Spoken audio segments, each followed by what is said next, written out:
क्या आप जानते हैं इस ब्रह्मांड में सबसे बड़ा कौन है? पृथ्वी, समुद्र, आकाश या कोई और? इस प्रश्न का उत्तर जानने के लिए नारद जी ने भगवान विष्णु से पूछा और जो उत्तर मिला उसने उनके साथ साथ हमारी सोच को भी बदल दिया। आइए इस रोचक कथा को सुनते हैं जो हमारी सोच और विश्वास को एक नई दिशा देगी। एक बार नारद जी के मन में एक विचित्र सा कौतूहल पैदा हुआ। वैसे नारद जी के साथ विचित्र घटनाएं होती ही रहती हैं।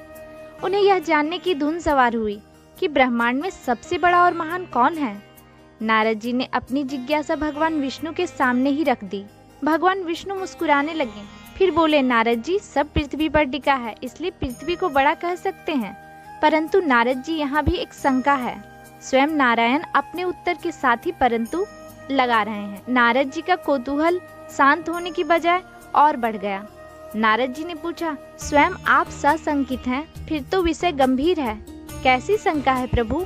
विष्णु जी बोले, समुद्र ने पृथ्वी को घेर रखा है, इसलिए समुद्र उससे भी बड़ा है। अब नारद जी बोले, प्रभु आप कहते हैं तो मान लेता हूँ कि समुद्र सबसे बड़ा है। यह सुनकर विष्णु जी ने एक बात और छेड़ दी, परंतु नारद जी, समुद्र को अगस्त्य मुनि ने पी लिया था, इसलिए समुद्र कैसे बड़ा हो सकता है? बड़े तो फिर अगस्त्य मुनि ही हुए। नारद जी के माथे पर बल पड़ गया। फिर भी उन्होंने कहा, प्रभु आप कहते हैं तो अब अगस्त्य मुनि को ही बड़ा मान लेता हूँ। नारद जी अभी इस बात को स्वीकारने के लिए तैयार हुए ही थे, भगवान विष्णु ने नई बात कहकर उनके मन को चंचल कर दिया। श्री विष्णु जी बोले, नारद जी, पर ये भी तो सोचिए, वह रहते कहाँ हैं? आकाश मंडल में एक सुई की नोक के बराबर स्थान पर जुगनू की तरह दिखते हैं, फिर वह कैसे बड़े? बड़ा तो आकाश को होना चाहिए। नारद जी बोले, हाँ प्रभु, आप यह बात तो सही कह रहे हैं। आकाश के सामने अगस्त्य ऋषि का तो अस्तित्व ही विलीन हो जाता है। आकाश ने ही तो सारी सृष्टि को घेर रखा है। आकाश ही श्रेष्ठ और सबसे बड़ा है। भगवान विष्णु जी ने नारद जी को थोड़ा और भ्रमित करने की सोची। श्री हरि बोल पड़े, पर नारद जी, आप एक बात भूल रहे हैं। वामन अवतार में इस आकाश को एक ही पग में नाप लिया था मैंने, फिर आकाश से विराट तो वामन अवतार हुए।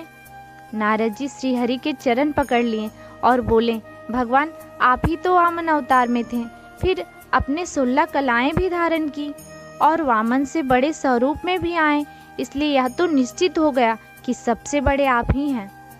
भगवान विष्णु ने कहा, नारद, मैं विराट स्वरूप धारण करने के उपरांत भी अपने भक्तों के छोटे हृदय में विराजमान हूँ।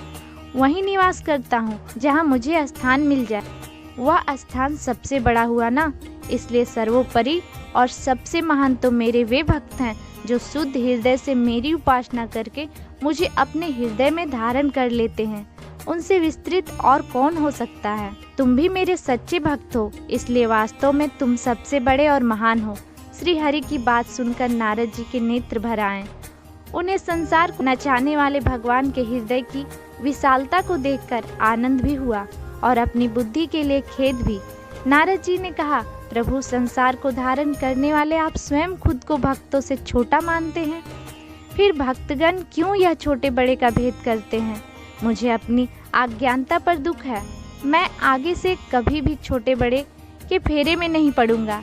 इसलिए तो कहते हैं भक्त के वश में है भगवान। भक्त अपनी निष्काम भक्ति से भगवान को वश में कर लेता है। तेरा तुझको सौंपता क्या लागे है मोर। इसी भाव में रहिए तो त्रिलोक के स्वामी आपके पास आकर बस जाने को ललायित रहेंगे। दोस्तों, अगर यह कथा आपके मन को छू गई हो तो लाइक, सब्सक्राइब, कमेंट और शेयर जरूर करें। जय श्री राम।